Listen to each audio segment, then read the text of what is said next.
Chers paroissiens, l'évangile de ce lundi nous relate le dialogue entre Nicodème et Jésus. Nicodème reconnaît en Jésus, de par les œuvres qu'il accomplit et ses enseignements, un homme en qui Dieu est présent. Et Jésus lui dit qu'il faut naître d'en haut pour entrer dans le royaume de Dieu. Qu'est-ce que cela veut dire? Nous naissons tous d'une mère. Comment parler d'une deuxième naissance?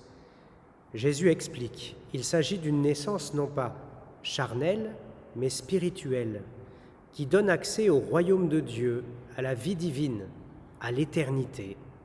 Et pour cela, il faut naître de l'eau et de l'esprit. C'est une naissance par le sacrement du baptême et des sacrements de l'initiation chrétienne. Pour naître à la vie divine, nous avons besoin d'un moyen qui soit divin lui aussi. C'est l'idée du jour à retenir. Le baptême et les sacrements nous donnent la vie de Dieu. Une image maintenant de ce qu'est cette naissance. C'est la plongée. C'est ce que signifie le mot baptême. Plonger, c'est-à-dire mourir avec Jésus pour vivre avec lui.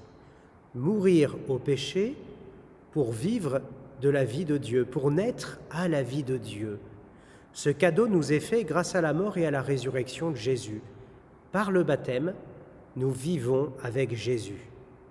À nous qui sommes privés en ce moment des sacrements, par le baptême, nous avons été rendus participants de la vie divine. Nous portons la vie de Jésus en nous.